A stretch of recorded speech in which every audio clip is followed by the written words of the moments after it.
Bismillahirrahmanirrahim. Assalamualaikum warahmatullahi ta'ala wabarakatuh. Hamdan li rabbin khassana bi Muhammadin wa anqadana min dhulumatil kufri wad dayajiri. Allahumma salli wa sallim wa barik wa karrim mu'azzim la habibikal mustafa wa nabiyyikal mujtaba Sayyidina Maulana Muhammad ahli sidqi wal wafa wa ala alihi wa sahbihi wa man tabi'a sunnatahu wa iqtada bihuda ila yaumil liqa'illah, amma ba'd.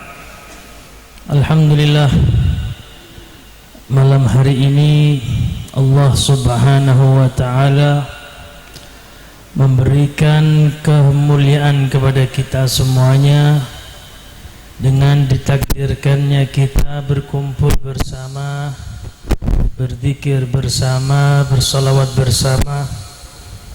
Alhamdulillah, ternyata kita yang dipilih oleh Allah.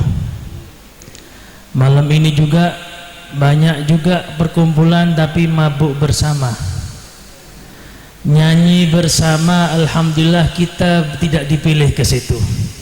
Kita dipilih untuk yang zikir dan sholawatan.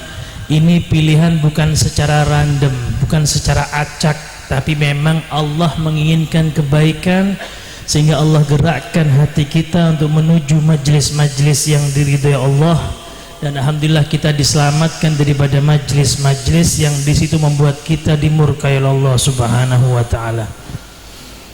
Alhamdulillah, di malam hari ini juga Allah Subhanahu wa taala memberikan kenikmatan yang besar kepada kita, bisa memandang wajah orang-orang yang semakin dipandang kita ingat kepada Allah Subhanahu wa taala.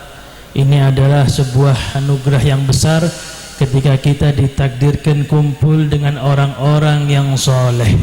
Semoga dengan kumpul dengan orang-orang yang baik kita menjadi orang baik, tapi jangan pernah merasa baik agar selalu jadi orang baik. Amin Allahumma.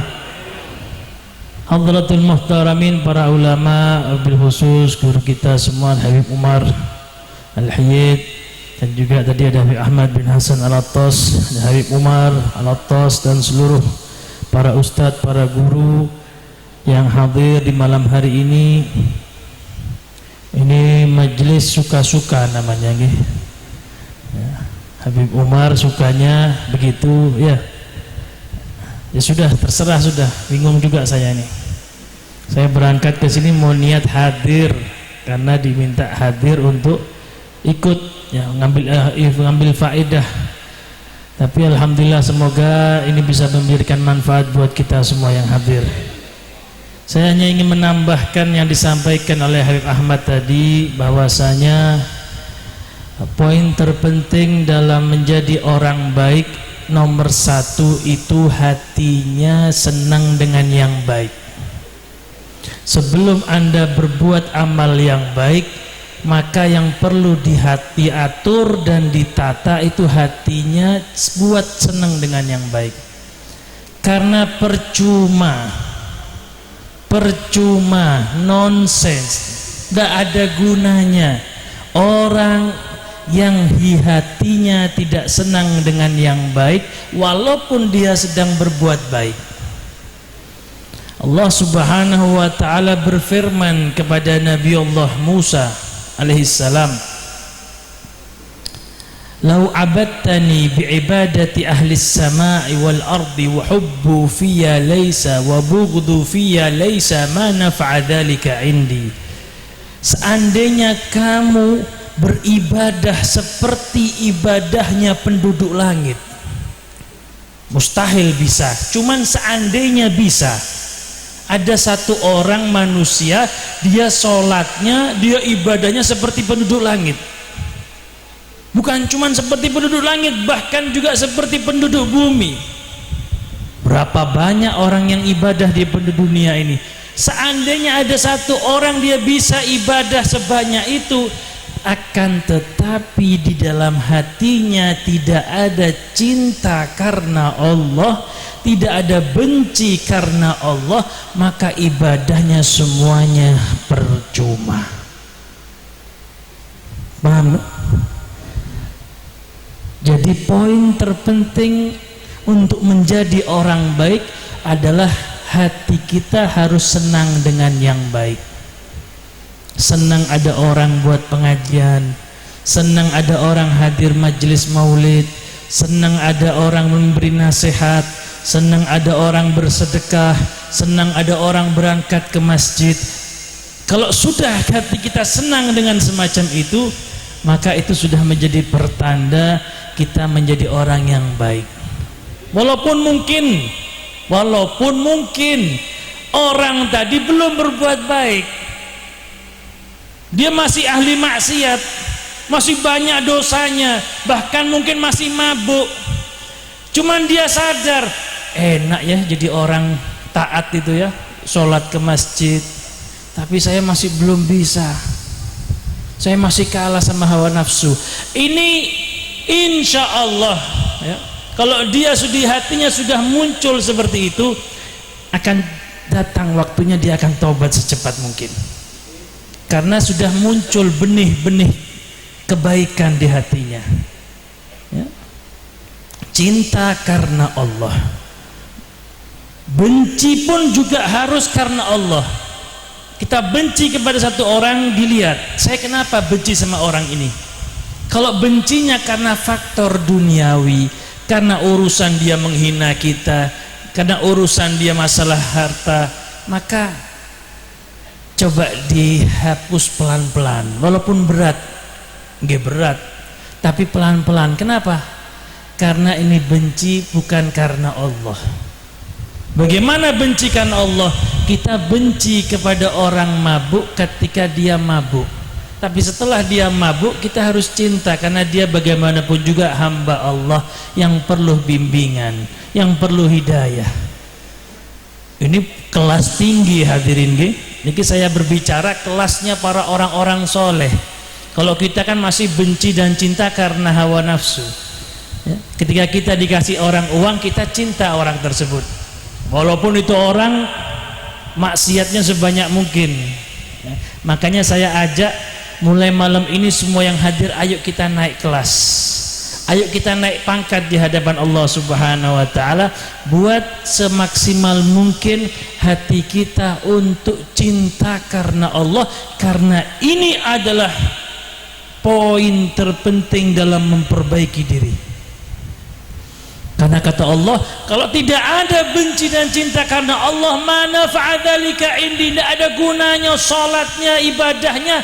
Karena sholat ini, ibadah yang lain ini hanya seperti zahir saja ya, seperti balon dalamnya kosong. Kita ingin sholat kita itu berbobot, saudara, bukan cuma kelihatan saja sholatnya bagus, tapi isinya kosong karena hatinya tidak ada cinta kepada Allah, tidak ada benci karena Allah. Makanya ayo ya, dilawan. Caranya bagaimana? Dilawan. Ketika kita benci kepada seseorang, diukur, kenapa saya benci dia? Kalau bukan karena Allah, harus dihilangkan bencinya. Kenapa saya tidak cinta kepada orang ini, padahal orang ini ahli ibadah, padahal orang ini senang ke masjid? Kenapa kok saya biasa saja? Paksakan hati Anda untuk cinta kepada dia. Harus seperti itu kalau ingin jadi orang baik ya. Jadi syarat utama bukan berbuat baik dulu, tapi hatinya dulu buat untuk cinta dengan yang baik. Ketika Anda lewat naik motor, lihat ada orang buat acara maulid ya, lihat ada orang hadir acara majelis taklim, Anda nggak bisa hadir karena ada keperluan, maka hati Anda harus senang. Ya Allah, alhamdulillah ada majelis taklim, berarti ada orang baik, berarti ada orang-orang yang ingin menyebarkan ilmu Allah. Harus, walaupun Anda tidak hadir karena lewat saja. Tapi kalau biasa saja, walaupun Anda sholatnya banyak, ngajinya banyak, itu berarti seperti balon tadi, hanya bulat besar tapi dalamnya kosong. Ketika lewat ada orang buat maksiat, dangdutan, buka aurat, bahkan ada yang mabuk, Anda biasa saja, naudzubillah, hati-hati, berarti Anda termasuk orang-orang yang jelek, naudzubillah min dzalik. Walaupun Anda orang yang sholat dan tidak pernah mabuk. Kenapa? Karena hati Anda tidak ada benci karena Allah. Lalu harus bagaimana? Harus ada perasaan tidak suka. Ya Allah, ini kumpulan membuat orang maksiat, membuat orang lupa, membuat orang berbuat dosa. saya tidak senang ya Allah perkumpulan semacam ini ya Allah. Semoga semuanya diberikan kesadaran, diberikan hidayah taubat semua ya Allah. Kalau seperti itu, Anda berarti orang baik. Paham ya? Dipaksakan saudara ya. Setiap ada orang berbuat baik harus kita senang, siapapun dia, walaupun itu musuh kita mungkin. Tapi kalau memang dia yang menjadi pelaku kebaikan, harus kita senang, karena kita cinta dia karena Allah. Karena dia benci kita benci kepada pemaksiatan karena Allah. Kalau sudah bisa seperti itu, insya Allah dalam waktu cepat Anda akan merasakan lezatnya munajat kepada Allah. Selama ini kita sholat kan ya sudah hanya sekedar menggugurkan kewajiban. Kita belum sampai pada kelas menikmati ibadah. Nabi Muhammad itu kalau sholat beda dengan kita. Padahal sholatnya sama-sama duhur 4, subuhnya sama-sama 2 rakaat. Tapi kenapa kok beda? Karena Nabi menikmati sholat.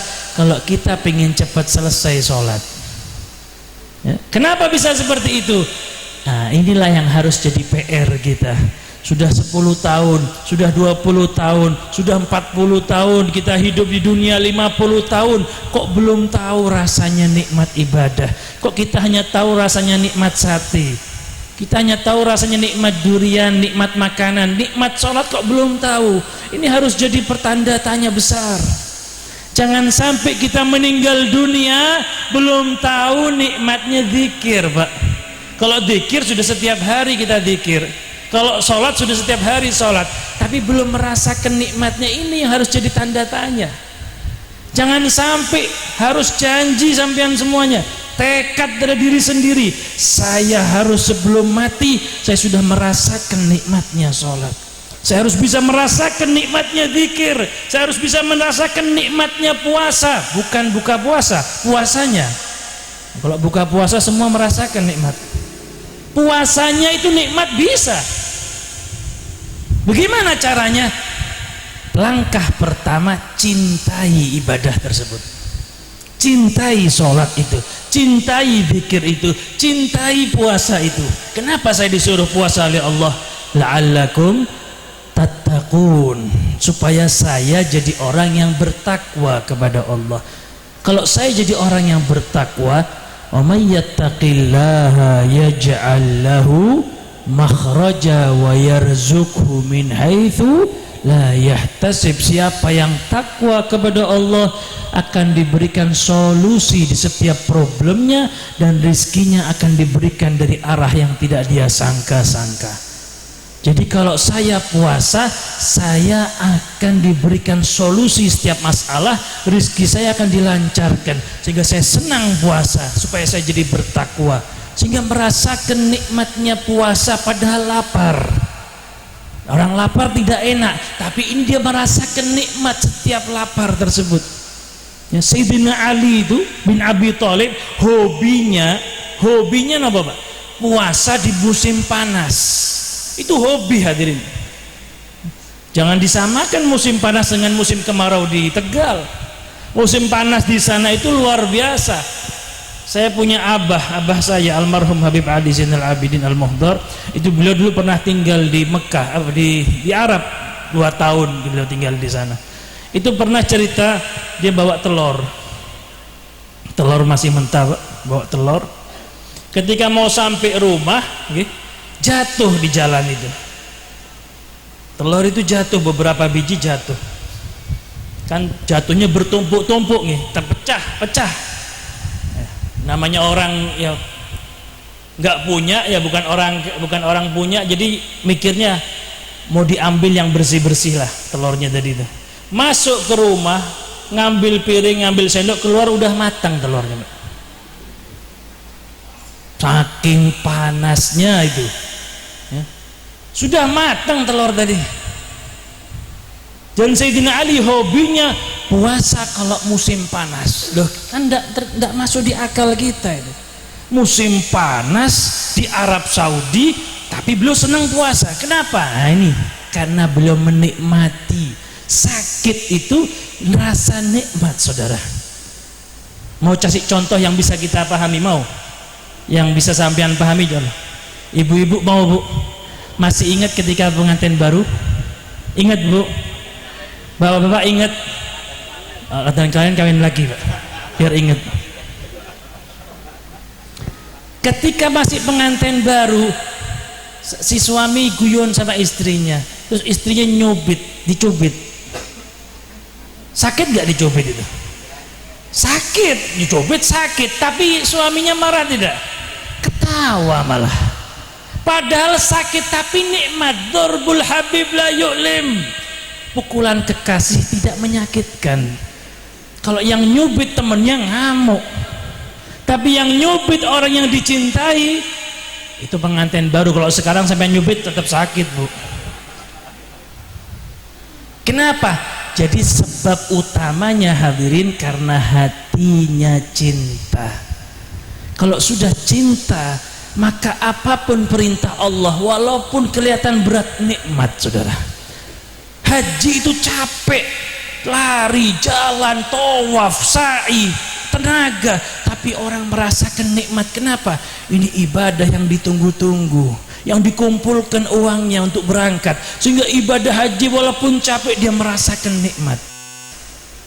Maka sholat pun kita seperti itu cara pandangnya, puasa pun seperti itu hadirin. Supaya apa?